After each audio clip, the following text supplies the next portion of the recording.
Eleanor Mercer had until sundown to choose between her father's name and everything he had left her. Mr. Preece, her cousin's solicitor, placed the confession on the nursery counter where Thomas Mercer had once sorted seed packets. It stated that Eleanor had known of her father's unpaid debt and concealed it after his death. If she signed, Julian Mercer would allow her to remain in the cottage as his tenant. If she refused, the bailiffs would sell the nursery stock, household furnishings, and tools before nightfall. £240, Eleanor said, looking again at the promissory note. The signature resembled her father's, but the final stroke of the M descended too sharply. Thomas had injured his right thumb, repairing a cold frame 12 years earlier. Since then, his pen had always dragged upward. The document was properly witnessed, Mr. Preece replied. Your cousin is offering mercy, Miss Mercer. Eleanor glanced through the window. Julian stood beside his carriage, while villagers gathered at the gate. He wore mourning black, despite having missed Thomas's burial 3 months earlier.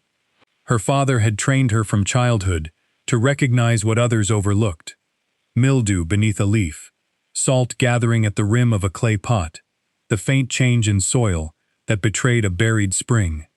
He had also taught her that a gardener's reputation could be ruined by one diseased shipment or one false measure of seed. Signing would save the cottage. It would also declare him a thief. No, she said. Mr. Preece did not argue. He merely folded the confession and nodded toward the men waiting outside. By noon, red auction labels hung from nearly everything Eleanor knew. The bailiffs carried away the walnut propagating table, her father's grafting case, and the brass syringe used to mist fern spores. Julian bought the nursery's 2 glass forcing frames for less than the hinges had cost. When Eleanor protested, he reminded the auctioneer that no one else had bid. She managed to retain only a pruning knife, a narrow trowel, and the small pair of shears she had purchased with her own wages. She wrapped them in her work apron as Julian entered the emptied cottage. "You have made this needlessly theatrical," he said. "You presented a forged debt 3 months after my father could deny it."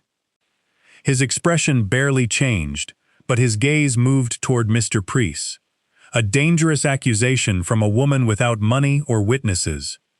"I have his account books, which show no payment because the loan was never repaid." Julian then reminded her of Briarwake. The 4-acre property had belonged to their great-aunt Beatrice, who had left it directly to Eleanor when she was a child. Thomas had refused to sell his daughter's inheritance, though the glasshouse had already been abandoned. Because the land was Eleanor's rather than part of her father's estate, Julian's alleged debt could not touch it without a separate judgment. "You may sleep there," he said, "if the roof permits." Briarwake stood 6 miles beyond the village, at the end of a rutted lane bordered by blackthorn. Eleanor reached it shortly before dusk, carrying her tools, 2 blankets, and enough bread for 1 day. The gardener's lodge had lost half its slates. Rain had stained the ceiling, and the chimney returned more smoke than it released. Beyond it stood the glasshouse, a long iron-framed structure with 3 collapsed roof sections. Brambles threaded through broken panes. Dead vines hung from wires like abandoned rigging. A painted board on the door still bore the words, "Briarwake Experimental House." Beneath them, someone had hacked away Beatrice Mercer's name. Eleanor forced the swollen door open with her shoulder. Inside, shattered pots lay among drifts of leaves. The air smelled of rust, wet timber, and the mineral bitterness of exhausted soil. A row of propagation beds occupied the southern wall, each covered by a corroded iron frame. She knelt beside the nearest bed and pressed 2 fingers into the earth. Nothing could have grown there. The soil was sour, waterlogged, and veined with the pale crust left by excessive chemical salts. Yet something green curved through it. Eleanor cleared the surface carefully. A network of living roots ran beneath the poisoned layer toward the farthest propagation bed. She followed them past a broken boiler and found their tips disappearing beneath an iron cover, secured by a heavy lock. 3 letters had been stamped into the metal. TM, her father's initials. Eleanor touched the keyhole. The surrounding rust came away beneath her thumb, but the mechanism itself was dark and clean. Someone had oiled it recently. A faint trace of linseed oil clung to Eleanor's fingertip. Whoever had tended the lock had done so within days, not months. She resisted the temptation to force it with her shears. If the initials belonged to her father, the contents might help prove he had visited Briarwake. A broken lock would only allow Julian to accuse her of manufacturing evidence. She searched the floor before darkness erased what little she could see. Among the old leaves were 2 partial boot prints. One pointed toward the propagation bed, the other toward a narrow rear door concealed behind ivy. Its latch had been tied shut from outside with new copper wire. Eleanor cut the wire and looked out upon an orchard of dead pear trees. Beyond them, a low stone wall marked Briarwake's northern boundary. The land rose sharply on the other side, toward Julian's estate.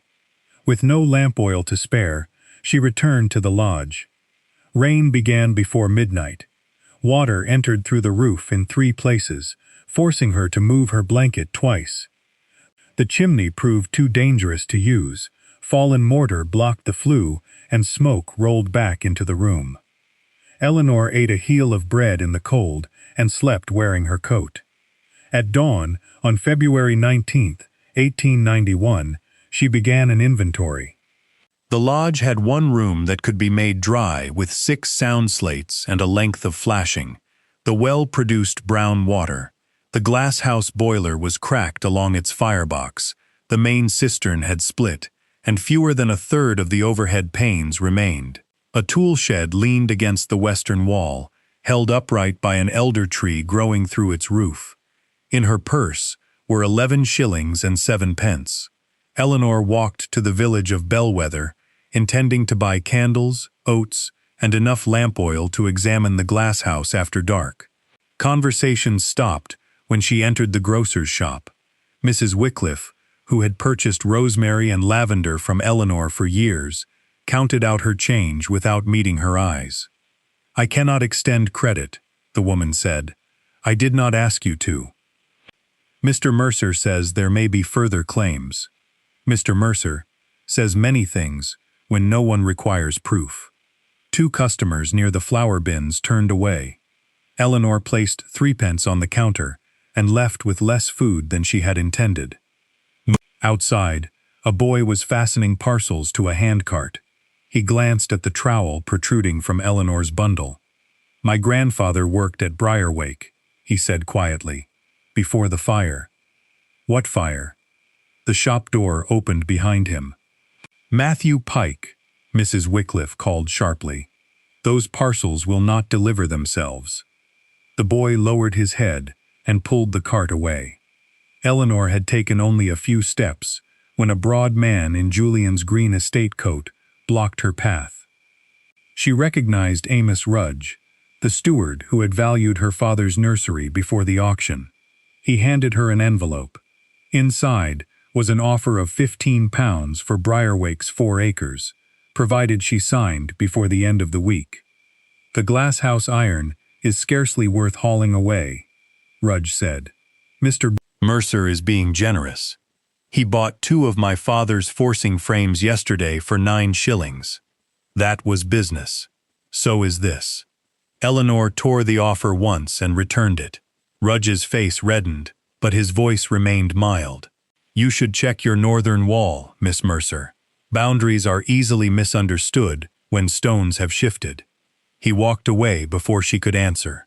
She returned to Briarwake by the longer public road, conserving her anger for useful work. The boundary stones had not shifted. Their chiseled faces all pointed outward, and Beatrice Mercer's original survey number remained visible on the largest. Julian's urgency was not about 4 neglected acres. Inside the glasshouse, Eleanor cleared leaves from the propagation bed without touching the lock. The living roots were not spreading randomly. They followed a narrow band of warmer earth along a copper heating pipe. The boiler was cold and broken. The cistern held no water. Nevertheless, moisture beaded upon the pipe. Eleanor pressed her palm against it. Warmth pulsed beneath the copper at slow, regular intervals. She traced the pipe to the northern wall, where it disappeared through masonry beneath a stone shelf. According to the glasshouse layout, it should have ended at the boiler behind her. Instead, it continued underground toward Julian's land. As daylight faded, a soft scraping came from inside the locked bed. Eleanor lowered her ear to the iron cover. Something moved below. Not an animal's frantic scratching, but the measured flex of a stem under pressure. She raised her lamp to a ventilation slit. A single leaf had pushed into view. Its surface was deep green, crossed by branching veins of silver. Eleanor had seen that pattern only once, in a botanical plate her father kept wrapped in oilcloth and never permitted anyone to borrow. The original plant had supposedly died in a conservatory fire 40 years earlier. Beneath the illustration, Thomas Mercer had written 4 words. Beatrice proved them wrong. The handwriting transformed the silver-veined leaf from a curiosity into a message. Thomas had known the plant existed. More than that, he had believed it vindicated Beatrice against some accusation Eleanor had never heard discussed. She spent the remainder of her lamp oil copying the words onto the back of Julian's purchase offer. The botanical plate itself had vanished with her father's papers. His account books had been included in the seizure, and Julian's men had removed every box before the auction. If proof remained at Briarwake, Eleanor would have to preserve the property long enough to find it. The rain stopped before dawn. She removed 6 intact slates from the collapsing tool shed, marking each gap she created so no one would later walk beneath it. A rusted ladder reached the lodge roof, but 2 rungs failed under her weight. Eleanor replaced them with lengths cut from a potting bench, then patched the section above the smaller room. By midday, she had spent nothing and gained 1 dry ceiling. The glasshouse required different judgment. Repairing its entire roof would cost more than Julian had offered for the land. Instead, she selected the southernmost bay, where the iron frame remained straight. She cleared away unsafe glass, fitted 3 surviving panes into the lowest openings, and stretched waxed packing cloth across the upper gaps. It would not withstand a gale, but it could protect seedlings from frost. Beneath an overturned trough, she found 6 clay pots and a sack containing a few handfuls of charcoal. She crushed the charcoal into the sour soil to improve drainage, then mixed in leaf mold taken from beneath the pear trees. The work warmed her more effectively than any fire. A sudden crash sounded from the lane. Eleanor ran outside. Matthew Pike's handcart had lost a wheel on the rutted slope. Parcels lay scattered in the mud, along with a young damson tree whose trunk had split above the graft. The boy knelt beside it, white-faced. "Mrs. Wycliffe ordered it for the rectory," he said. "She'll take the cost from my wages." The tree was dormant, but the inner bark remained green. Eleanor carried it into the sheltered bay and aligned the split surfaces. With her pruning knife, she trimmed the torn fibers without cutting the living cambium. She bound the trunk using cloth from a parcel Matthew confirmed was his own, then sealed the wound with grafting wax softened over her candle. "It may lose the upper branches," she said, "but the union should hold if no one disturbs it." "You can save it?" "The tree will decide that. I have merely given it a fair chance." Together, they repaired the cartwheel with a wooden peg from the ruined bench. Before leaving, Matthew studied the glasshouse. "My grandfather says Miss Beatrice never burned her plants." Eleanor stopped tightening the rope around his parcels. "You mentioned a fire yesterday." "He was a furnace boy here. He says the newspapers called it a conservatory fire, but the fire happened in London. Miss Beatrice's best plants had already been brought back to Briarwake." "Where is your grandfather now?" Matthew's openness vanished. "He doesn't speak about the Mercers when my mother can hear." The boy pulled the cart onto the lane. Eleanor did not press him. "Trust. like a graft, failed when bound too tightly. That afternoon, she claimed the southern bay properly. She scrubbed the surviving panes to admit more light, cleared a narrow path, and arranged her tools upon a brick ledge. Into 3 pots she planted cuttings, taken from healthy shoots on the least damaged pear tree. If they rooted, she could sell young stock in spring. Near the locked propagation bed, she found a row of shallow marks cut into the brick floor. At first they appeared to be damage from a dragged bench. Then she noticed that the spaces between them were regular, 9 inches, 18 inches, 36, planting intervals. Each mark aligned with one of the bed's ventilation slits. Beatrice had designed the floor as a measuring scale, allowing a gardener to track growth inside the covered chamber without opening it. Eleanor placed a stick at the newest root tip and compared it with the cuts. The plant had extended nearly 18 inches beyond the bed. No dormant specimen could have produced that growth in February without warmth, water, and recent feeding. She examined the root more closely. A narrow swelling interrupted its surface near the iron cover. On one side, the bark was dark and old. On the other, it was pale, vigorous, and no more than a year or 2 in age. It was a graft union. Someone had not merely preserved Beatrice's lost plant, someone had recently propagated it. As Eleanor bent nearer, she noticed a short strand caught in the dried grafting wax. She lifted it with the point of her knife. Green wool, the same dark green worn by every worker on Julian Mercer's estate. Eleanor folded the strand into Julian's torn envelope. Green wool alone proved little. Amos Rudge wore it, but so did Julian's grooms, gardeners, foresters, and tenants performing estate labor. Even Thomas had once owned such a coat. She needed evidence that could survive beyond her own suspicions. The following morning, Matthew returned with 6pence from Mrs. Wycliffe, and news that the damson tree remained upright. The grocer also offered Eleanor 2 days' work, pruning neglected fruit trees at the rectory. She said to tell you, "This doesn't mean she believes you," Matthew added. "Tell her the tree does not require belief. Only proper care." Eleanor worked at the rectory until her hands blistered. The rector paid 3 shillings and permitted her to take discarded roof felt from his stable. She spent 1 shilling and 8pence on nails, lamp oil, oatmeal, and a second-hand kettle. The remainder she divided between food and repairs. Over the next 4 days, she sealed the lodge's smaller room, cleared its chimney, and fitted felt beneath the patched slates. Briarwake was still a ruin, but she could now sleep without waking in rainwater. In the glasshouse, her pear cuttings remained green. Each evening, she measured the mysterious root against Beatrice's floor marks. It grew almost half an inch in 4 days. Eleanor recorded the figures on the back of the purchase offer, along with the heating pipe's curious pulse. 1 movement, every 47 seconds. No broken boiler could produce such regular pressure. She traced the pipe outside. It passed beneath the northern wall at a shallow angle and continued toward a hollow beyond the boundary. Rudge had warned her about shifted stones, but the land itself contradicted him. A narrow strip beside the wall had once been kept clear as an access path. Hazel and ivy concealed it now, yet the compacted gravel remained beneath their roots. At Bellwether's parish office, Eleanor paid 6pence to examine the tithe map.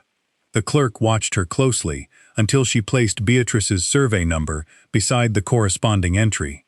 Briarwake possessed 4 acres, 3 roods, and 6 perches. More importantly, a narrow blue line crossed Julian's adjoining land from Leighton Spring to the glasshouse. In faded ink beside it were the words "Perpetual Watercourse" and "Right of Maintenance." "May I copy this?" Eleanor asked. "For another 6pence. She paid, though it reduced her remaining money to less than 12 shillings. Proof mattered more than 1 additional meal. When she returned, she followed the old access path with a spade borrowed from the rector. 50 yards beyond her wall, on land she had a recorded right to enter, she found a brick chamber sunk into the hillside. Water sounded beneath its iron hatch. The lock had been removed. Inside, a small pump operated without steam or fuel. Flowing spring water drove a weighted valve that struck at regular intervals, forcing part of the stream uphill through a copper delivery pipe. Thomas had once shown Eleanor a similar hydraulic ram in an agricultural journal, but this mechanism was older and unusually compact. The chamber also contained a second pipe wrapped in rotting felt. It descended from Julian's walled gardens and entered a cylindrical tank packed with decomposing leaves and stable manure. Fermentation generated enough heat to temper the spring water before it reached Briarwake. The system required no boiler, but it did require someone to replace the compost. This batch was fresh. Boot marks crossed the chamber floor. On a projecting nail hung another green fiber. Eleanor collected it, then sketched the pump and pipe arrangement before touching anything else. A brass plate had been fixed to the weighted valve. Years of mineral deposits obscured its inscription. She cleaned one corner with vinegar from her provisions until 3 engraved words emerged. B. Mercer. Trial 9. The same trial number appeared among the planting marks in the glasshouse. Eleanor was copying the inscription when the pump stopped. Silence filled the chamber. Someone had closed the spring valve farther uphill. She climbed out and followed the pipe, but a newly erected fence blocked the access path. A board nailed to it declared the land private property of Julian Mercer. The paint was still wet. Eleanor returned to Briarwake before darkness. Without flowing water, the copper pipe cooled rapidly. The leaf inside the locked bed had begun to droop. She filled her kettle at the well, boiled the cloudy water, and allowed it to cool before pouring it carefully through the ventilation slit. It was a poor substitute for the steady underground supply, but by midnight the leaf had lifted. A sound from the lodge woke her several hours later. Eleanor seized her pruning knife and ran outside. No person was visible, but the glasshouse door stood open. Her measuring stick lay broken on the floor. At the propagation bed, a strip of pale inner tissue showed where someone had severed one of the newest roots and carried the cutting away. Wedged beneath the iron cover was a folded paper. Eleanor opened it beneath her lamp. "Leave Briarwake while you still possess something worth losing." Eleanor placed the threat beside the dying lamp and covered it with an unused flower pot. The writer had used a blunt pencil and ordinary wrapping paper. There was no signature, no seal, and nothing she could safely attribute to Julian. At dawn, she examined the cut root. The thief had taken only the newest graft, leaving the older plant alive. That suggested someone wanted a viable specimen, rather than its destruction. However, the severed tissue had already begun to darken. Without flowing water, the remaining roots would soon follow. Eleanor carried the threatening note and her copied parish map to Constable Harland. He listened with the weary expression of a man hoping each sentence would be the last. "Did you see the intruder?" "No." "Can you prove who closed the valve?" "The water system crosses Mr. Mercer's land, but my deed preserves access." "Then it is a property dispute. Someone entered my glasshouse and stole a living cutting." Harland examined the note without touching its edges. "People write foolish things when land is contested. I can speak to Mr. Mercer, but I cannot arrest an entire estate because its workers wear green." Eleanor asked him to record the complaint. He did so reluctantly, giving her one useful thing, a dated acknowledgement that the theft and threat had occurred. Her next stop was Samuel Hale's smithy. Hale inspected the propagation bedlock and agreed that oil had recently been applied. Cutting it would cost 2 shillings and 6pence, including a replacement. Eleanor accepted the price on the condition that he described the lock's condition in writing before opening it. "You expect this to reach a courtroom?" he asked. "I expect someone else to claim I damaged my own property." Hale looked toward Julian's distant hills, then summoned his apprentice as a second witness. While they worked, Matthew arrived with a cartload of stable manure from the rectory. Eleanor had paid 6pence for delivery. She layered the manure with leaves inside a brick-lined trench beside the bed, rebuilding Beatrice's fermentation method on a smaller scale. It would take days to reach useful heat, but it could keep the roots from freezing. The lock resisted Hale's saw. Its case had been shielded with hardened steel, unusual for a planting bed. When the final bolt separated, Eleanor asked everyone to stand where they could see her hands. She raised the iron cover. Warm, bitter-scented air escaped from below. The visible leaf belonged to a woody plant, trained horizontally through a stone-lined cavity. Most of its branches were old and scarred, but younger shoots had been grafted at careful intervals. Their silver-veined leaves matched her father's botanical plate. White buds clustered near the warmest pipe. A porcelain label hung from the central stem. Time had faded the writing, though 2 words remained legible: Trial 9. Beneath them was a botanical abbreviation Eleanor recognized as belonging to the cinchona family, source of the bitter bark from which quinine was produced. The species name had been deliberately scratched away. "Is it valuable?" Hale asked. "I don't know yet." That was only partly true. A cinchona capable of vigorous growth in an English winter would interest every medical supplier and botanical garden in the country. But one living plant proved neither its origin nor its properties. Without Beatrice's records, it could be dismissed as mislabeled or fraudulent, the very accusation Thomas's note implied she had faced. Eleanor asked Hale to record the label exactly as found. At the rear of the bed, the copper pipe entered a narrow opening lined with glazed brick. She trimmed only dead growth, following the living stems, until she discovered that several passed through the same opening. The bed was not their source. After Hale and his apprentice installed the new lock, Eleanor removed a loose brick beside the pipe. A draft touched her face. With Matthew holding the lamp above her, she widened the gap until it revealed iron footholds descending into darkness. Hale insisted on testing them before allowing her to climb down. The chamber below was scarcely high enough to stand in. White tiles covered its walls, and a drainage channel ran along the floor. Empty brackets showed where lamps had once hung. Shelves held glass cylinders packed with charcoal, wax-sealed specimen tubes, and dozens of zinc labels bearing trial numbers from I to V. Every container marked IX was missing. On a small desk lay a maintenance book protected by a tin cover. Its earliest entries were in Beatrice's hand. The later pages belonged to Thomas. Eleanor turned to the final written sheet.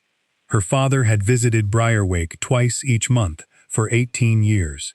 The last complete entry was dated 6 days before his death. Trial IX remains viable. Julian questioned me about the northern inlet again. I told him the line had failed. Below it, Thomas had begun another sentence, but stopped after 5 words. Beatrice kept the proof beneath. The next page had been torn out. From somewhere beyond the tiled wall came the slow, unmistakable sound of running water. Eleanor held the lamp close to the tiled wall. The water did not flow steadily. It gathered, struck something hollow, then receded. One tile near the floor trembled with each impact. Hale climbed down and examined the drainage channel. "This should carry water away from the chamber," he said. "Not toward it." The channel passed beneath the wall through an iron grate. Fresh scratches marked 2 of its screws. Someone had recently removed and replaced it. Hale sent his apprentice for a crowbar. Matthew descended to hold the lamp while Eleanor wrapped the maintenance book in her apron. She had just lifted the first sealed specimen tube when the measured pulse became a roar. The trembling tile burst inward. Water struck Eleanor's legs with enough force to drive her against the desk. Matthew dropped the lamp, plunging the chamber into darkness. Above them, Hale shouted for his apprentice to close the propagation cover and fetch rope. Eleanor caught Matthew's sleeve. "Find the footholds." The water rose past her ankles. Broken tile and gravel poured through the opening, blocking the original drain. Matthew reached the wall, but an iron bracket tore loose beneath his weight. He fell backward with a cry. Hale lowered the lamp from above. Matthew's left boot was trapped beneath a dislodged pipe. Worse, one of Trial 9's oldest branches passed across his chest, pinning his coat against the floor. The branch was as thick as Eleanor's wrist and carried 3 of the healthiest grafts. She tried to lift the pipe. It did not move. "The saw," Hale called. There was no time to fetch it. Water had reached Matthew's waist, and the fallen pipe shifted whenever he struggled. Eleanor opened her pruning knife.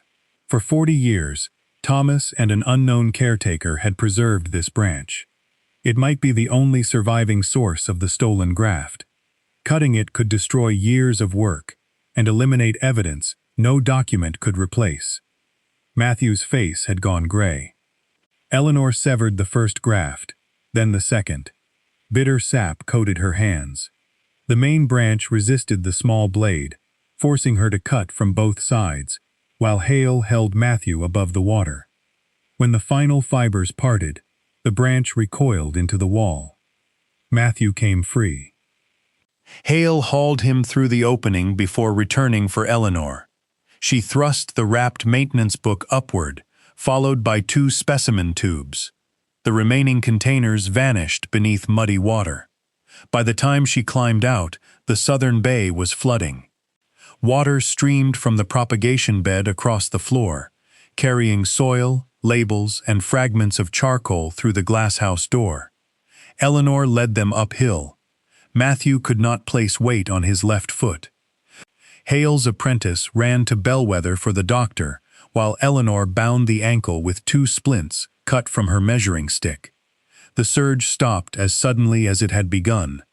Someone had closed the valve again. Eleanor inspected the northern path before rain could erase it. Hoofprints approached the pump chamber from Julian's side and returned the same way. Near the new fence lay a length of iron chain, dusted with fresh brick powder, the same red color as the wall breached underground. She left it where it lay and brought Constable Harland to witness its position. For the first time, he did not dismiss her concern. Hale confirmed that none of them had touched the channel screws or opened the upstream valve. Matthew's mother arrived in the rector's cart. Her anger broke when she saw her son conscious, but Eleanor still heard the fear beneath it. "We live in an estate cottage," Mrs. Pike whispered. "Julian can turn us out." "Matthew was working for me," Eleanor said, loudly enough for Harlan to record it. "He entered Briarwake under my authority. Whatever claim follows belongs to me." The doctor charged 5 shillings. Matthew was working from her dwindling purse rather than allow the Pike family's account to bear the cost. At sunset, Amos Rudge arrived with Mr. Preece and 2 witnesses. The solicitor handed Eleanor a notice, alleging that her interference with an estate watercourse had flooded Julian's lower orchard. A hearing had been scheduled in 8 days. Until then, she was forbidden to operate the pump or enter the access path. "You have cut off the only water keeping the plant alive," Eleanor said. Mr. Preece's gaze shifted toward the glasshouse. "Mr. Mercer knows nothing about any plant." Behind him, Rudge's green coat had a newly mended cuff. Eleanor said nothing. She signed only to acknowledge receipt of the notice. After they departed, she opened the rescued maintenance book. Water had penetrated the apron, blurring several entries, but the final page remained legible. Beneath Thomas's unfinished sentence, pressure from his pencil had marked the paper below. Eleanor angled it toward the lamp and rubbed charcoal lightly across the surface. A second line appeared. "If the inlet is seized, open Beatrice's rain door." Outside, clouds were gathering over Briarwake. The rain began gently and continued through the night. Eleanor searched the glasshouse by lamplight, looking for any feature Beatrice might have called a door. Water dripped from the remaining panes, followed the iron ribs, and vanished into broken gutters. At the northern end, one gutter terminated above a stone panel rather than a drain. Eleanor cleared away moss and found the outline of a narrow iron shutter built into the wall. Its handle had rusted in place. She wrapped it with warm cloth, worked linseed oil into the joint, and applied pressure a fraction at a time. The shutter finally opened onto a vertical shaft. Rainwater rushed downward. A few moments later, Eleanor heard it entering the tiled chamber beneath the propagation bed. The flow did not come through the blocked northern inlet. Beatrice had built an independent collection system inside Briarwake. Eleanor redirected the southern gutters using lengths of broken pipe. She filtered the water through gravel, sand, and charcoal before allowing it into the concealed cistern. By morning, moisture had returned to the heating channels. The fermentation trench provided warmth while gravity carried collected rainwater through the roots. Trial IX no longer depended upon Julian's valve. For the next week, Eleanor prepared for the hearing. Hale gave her a signed account of the flood. Constable Harland confirmed the chain and brick powder found beside the access path. The parish clerk certified her copy of the watercourse entry. Matthew recovered well enough to walk with a stick.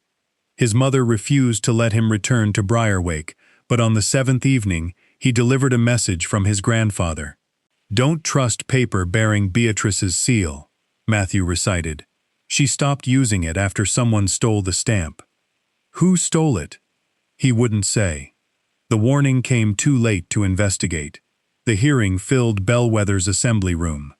Julian sat beside Mr. Preece, dressed soberly and wearing an expression of injured patience. Amos Rudge and 2 estate gardeners waited behind them. Eleanor presented the parish map first. Mr. Preece conceded that an old water right existed, but argued that she had exceeded it by entering the pump chamber and altering its machinery. Hale testified that no one in Eleanor's party had opened the upstream valve. Harland admitted that the footprints and chain suggested another person had been present. For a moment, Julian's case appeared to weaken. Then Mr. Preece produced a document bearing Beatrice Mercer's wax seal. It was dated 2 years after the will granting Briarwake to Eleanor. The document declared that all experimental structures, botanical specimens, and research apparatus at Briarwake would remain under the custodianship of the senior Mercer heir until Beatrice's trials had been formally concluded. Julian was now that heir. Eleanor read the signature. It resembled the handwriting in the maintenance book, but she could not prove it false. Matthew's warning was hearsay from a man unwilling to appear. Mr. Preece then displayed the stolen graft. It had been potted and labeled as a specimen from Julian's conservatory. Amos swore that Eleanor had entered estate land, taken it, and grafted it onto the old Briarwake roots to create a claim of her own. "That is backward," Eleanor said. "The cutting was removed from my plant." "Can you prove which specimen existed first?" the presiding judge asked. Eleanor offered Thomas's maintenance book. The judge examined it, but observed that its final pages were incomplete and that much of the chamber's evidence had been damaged while under her control. He did not decide ownership. Instead, he issued an interim preservation order. Until the disputed document could be examined in the probate court, Eleanor retained the lodge and land, but was forbidden to enter, alter, or remove anything from the glasshouse. Julian, after providing a financial bond, was appointed temporary custodian of its contents. The ruling struck harder than eviction. Eleanor still owned Briarwake, yet Julian controlled the only part that mattered. She returned to find Rudge fastening chains across the glasshouse doors. Estate workers extinguished her fermentation bed, removed her tools, and carried away the surviving specimen tubes. Julian stood inside the southern bay she had repaired. "You should have accepted £15, he said. Eleanor could only watch as workers dismantled the propagation bed. They lifted Trial 9 into a wagon, severing roots too deeply embedded to remove. The silver-veined leaf folded against the iron frame and disappeared beneath a canvas sheet. By dusk, the glasshouse was empty. Her pear cuttings had been crushed under a worker's boot. Eleanor entered the lodge with 5 pence left in her purse and no legal right to continue her investigation. On the table lay the maintenance book, returned by the court. Rainwater had dried across its tin cover, leaving a pattern of pale mineral lines. They formed the same numbered intervals Beatrice had cut into the glasshouse floor. Eleanor turned the book sideways. The pattern was not a stain. It was a map, pressed into the metal beneath the paint. One line began at the rain door. Another ended beneath the gardener's lodge where Eleanor was standing. Eleanor measured the lines using the intervals from Beatrice's glasshouse floor. The map led from the rain shaft to the lodge chimney, turned beneath the smaller room, and ended at a square no larger than a paving stone. She removed the rug and found ordinary floorboards. Beneath the seventh board, however, an iron ring lay recessed into a joist. Pulling it released a section of floor counterweighted with bricks. Cold air rose from a stairway. The room below had been built above the rainwater cistern. Its brick ceiling curved low, while copper pipes passed through sand-filled troughs along the walls. The steady water maintained an even temperature without allowing dampness to reach the shelves. Eleanor lit 2 lamps. Zinc document boxes occupied one wall. Opposite them stood 6 ceramic growing troughs. 5 contained dead roots preserved in dry charcoal. The 6th held a living woody crown with silver-veined shoots. Julian had taken the display plant. Beatrice's reserve remained beneath the lodge. Eleanor examined it without touching the soil. Trial 9 was not a single exotic species, as she had assumed. It was a grafted union. Beatrice had joined a medicinal cinchona variety to a hardy rootstock developed through 8 earlier trials. The resulting plant tolerated cooler temperatures, required less fuel, and produced bark containing the same bitter crystals as imported cinchona. If the results could be repeated, hospitals and charitable dispensaries would no longer depend entirely upon costly shipments to obtain quinine. The first document box contained 18 years of experiments in Beatrice's hand. Every failure had been recorded with temperatures, soil mixtures, grafting dates, and bark yields. Eleanor followed the calculations easily because Thomas had taught her the same notation. The second box held correspondence. Beatrice had presented Trial 9 to a London Botanical Committee in 1851. Before the committee completed its examination, a fire destroyed the rented conservatory where her public specimens were believed to be stored. Edmund Mercer, Julian's grandfather and trustee of her finances, accused her of purchasing ordinary cinchona and falsifying the results. He then petitioned to control her property on the grounds that she was irrational. But Beatrice had already returned the original plants to Briarwake. A letter from the committee secretary acknowledged inspecting Trial 9 before the fire. Another from a pharmaceutical chemist certified the bark's quinine content. Both bore signatures and seals that could be compared with institutional records. The final box contained legal papers wrapped in waxed linen. Among them was Beatrice's sworn declaration that Edmund had taken her seal and used it without permission. The declaration listed every genuine document executed after the theft. Julian's supposed custodianship agreement was not among them. 3 witnesses had signed the declaration. One was the former rector of Bellwether. Another was Samuel Hale's father. The third was Elias Pike. Floorboards creaked above Eleanor. She closed the box and took up her pruning knife. "Miss Mercer?" an elderly voice called. "Matthew said you found the rain door." Elias Pike descended slowly, leaning upon his grandson's arm. He wore an old green estate coat, its sleeves frayed where they had rubbed against the pump chamber. "You oiled the lock," Eleanor said, "and replaced the compost. Your father did the grafting. My hands shake too badly now." Elias had served Beatrice as a furnace boy, and later as her assistant. After Edmund's accusations, she entrusted him with the pump and hidden chamber. Thomas joined him years later, once Eleanor had begun her horticultural training. "Why did my father tell me nothing? He wanted the work proven before placing its burden on you. Trial 9's failed twice after Miss Beatrice died. Your father finally achieved stable grafts last year. He meant to bring you here after winter. Thomas's death had left Elias alone. Fearing Julian's men, he had tended the plant at night. The fresh green fibers near the lock belonged to him.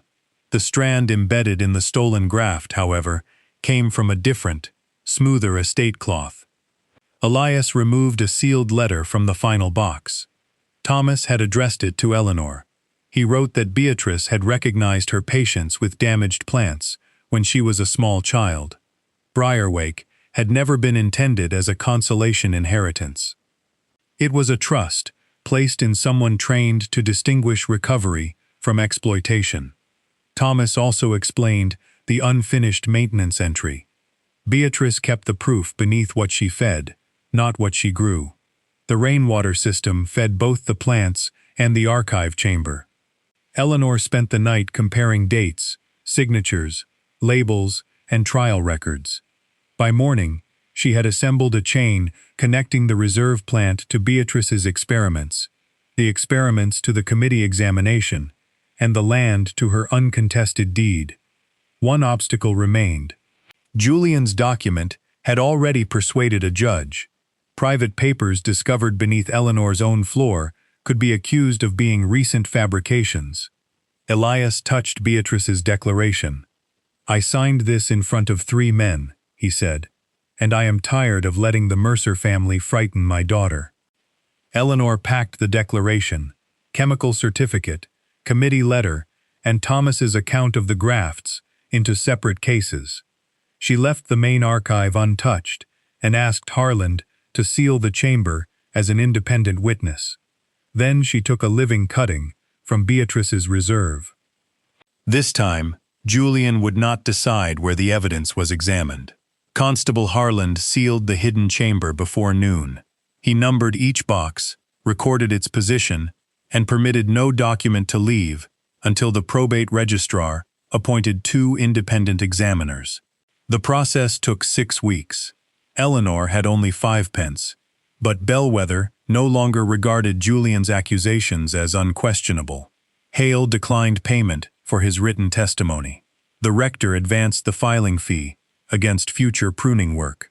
Mrs. Wycliffe placed a collection jar beside her till, explaining to anyone who asked that she was supporting the proper examination of evidence, not Miss Mercer's opinions. Some villagers still crossed the street to avoid Eleanor. She preferred their honest doubt to sudden admiration. The hearing reconvened in April. A representative from the London Botanical Committee brought its surviving 1851 correspondence. The letter discovered beneath Briarwake matched the committee's archived copy, word for word.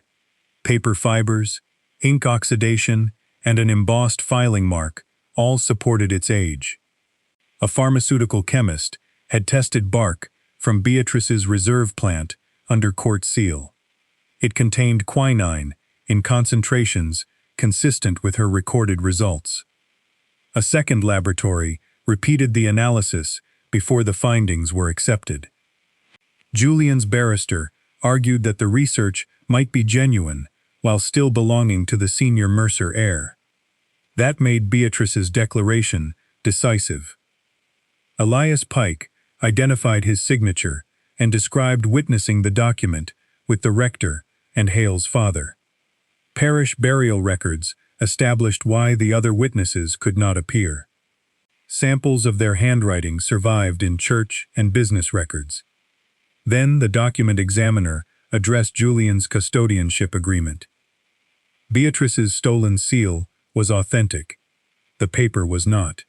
Its watermark belonged to a mill pattern introduced 11 years after the date written upon it. Julian's public composure finally cracked. "I relied upon my solicitor," he said. Mr. Priest stared straight ahead. Eleanor was called to examine the 2 living specimens. Julian's potted cutting had survived poorly in his conservatory. Its leaves were yellowing, and the graft union had begun to reject its rootstock. She explained that trial 9 could not be propagated by cutting a silver-veined shoot and placing it upon ordinary cinchona. Beatrice's hardy rootstock was essential. The thief had taken only the visible upper growth, because he had not understood that the invention lay below it. Eleanor then presented Hale's drawing of the missing graft. The angle of Julian's cutting matched the severed branch, as did 3 distinctive compression marks left by Thomas's binding method.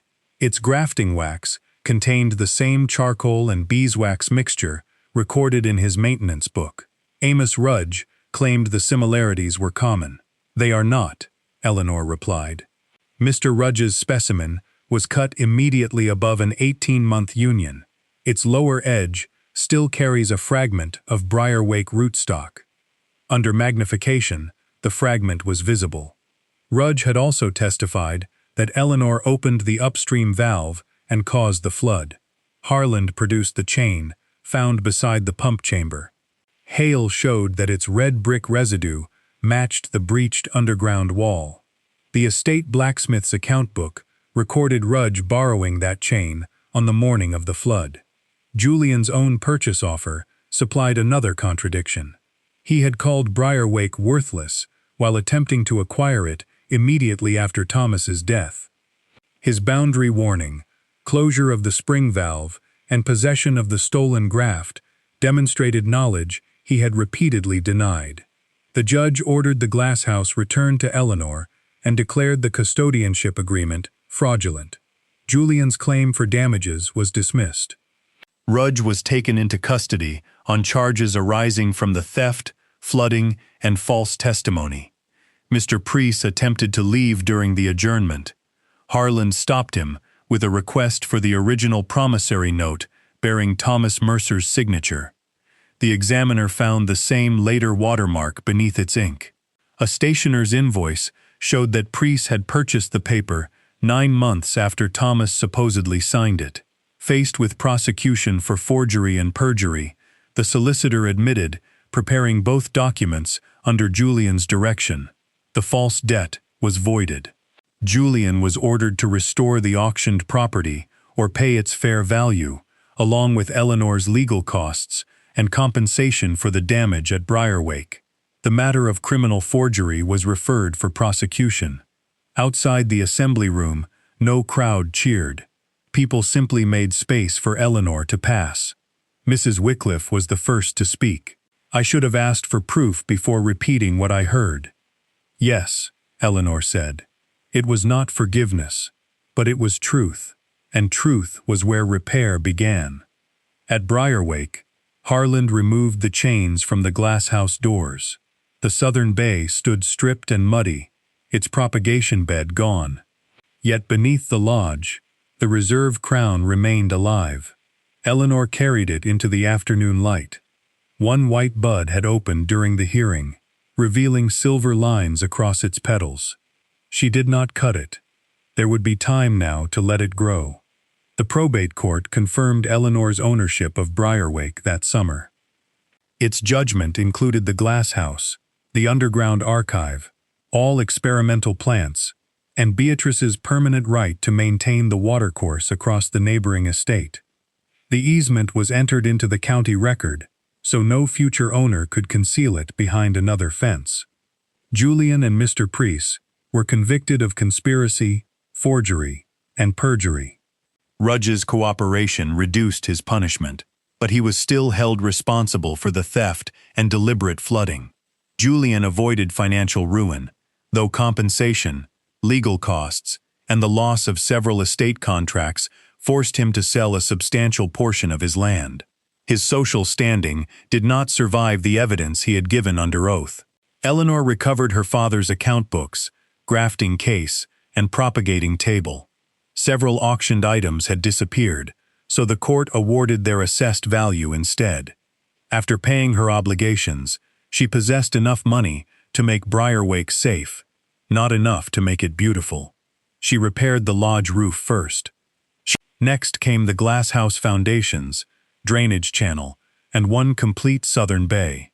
Hale reinforced the iron frame, while 2 glaziers replaced panes in sections small enough to heat economically. The shattered northern bays remained boarded for nearly 3 years. Eleanor kept detailed accounts of every shilling. She refused Julian's methods, even when secrecy might have increased her profit. the London Committee published a formal correction acknowledging that Beatrice Mercer had produced and documented Trial 9 before the 1851 fire. Thomas was credited with preserving the rootstock and stabilizing its later grafts. Eleanor's name appeared not as an inheritor who happened upon their work, but as the horticulturist who verified the propagation method and made it repeatable. Trial 9 could not replace imported cinchona. It grew too slowly, and its bark yield varied in England's weakest light. Eleanor discovered those limits during 2 failed cultivation cycles, losing more than 30 grafts to mold and 1 entire season to an overheated compost trench. She published the failures beside the successes. By adjusting Beatrice's rootstock technique, Eleanor eventually produced plants requiring far less furnace heat than conventional cinchona. Botanical gardens and hospital conservatories could maintain reserve stock at manageable cost. She sold grafts commercially to wealthy collectors, then used the proceeds to provide them at reduced prices to public dispensaries. The arrangement made Briarwake profitable without exhausting its plants. Matthew Pike became Eleanor's first apprentice. He learned to sharpen grafting knives, record temperatures, and admit immediately when he had watered the wrong bed. His wages helped his mother leave the estate cottage and rent a small house in Bellwether. Elias visited every Thursday while his health allowed. He never accepted a formal title, but no change was made to the pump without his approval. Beside its weighted valve, Eleanor installed a second brass plate. Beatrice Mercer, Thomas Mercer, and Elias Pike, keepers of Trial 9. Mrs. Wycliffe supplied the glasshouse with provisions and purchased its pear saplings for her customers. Her friendship with Eleanor returned slowly, constrained by the memory of how easily she had believed Julian. Eleanor did not pretend the injury had vanished. Trust was rebuilt through ordinary acts performed consistently. Not everyone in Bellwether changed. A few villagers continued to suggest that Eleanor had profited from family disgrace. She stopped measuring her worth by their willingness to revise themselves. Within 4 years, Briarwake employed 8 people, including 3 young women whom other nurseries would accept only as unpaid assistants.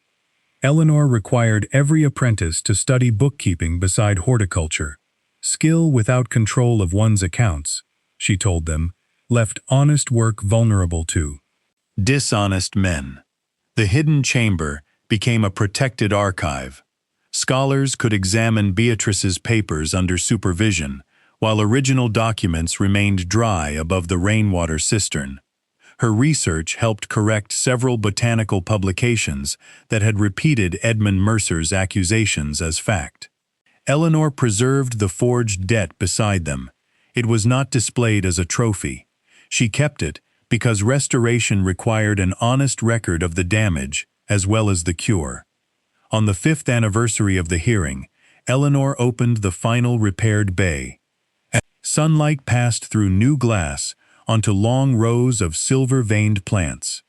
The original reserve crown still occupied the central bed, supported rather than concealed by the warm water pipes.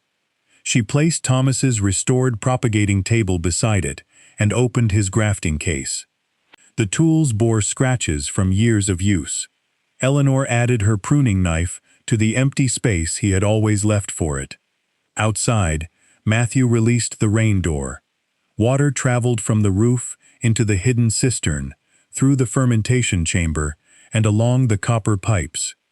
The old valve began its measured beat, 1 pulse every 47 seconds. Briarwake was not silent anymore. Eleanor rested her palm against the warm pipe as white buds opened beneath the glass. The ruined place had not rescued her, nor had she rescued it alone. Beatrice had begun the work. Thomas had protected it. Elias had kept it alive, and others had chosen to help when help carried a cost. What Eleanor had inherited was never merely a plant or a property. It was the right to continue unfinished work, and the freedom to decide whom that work would serve.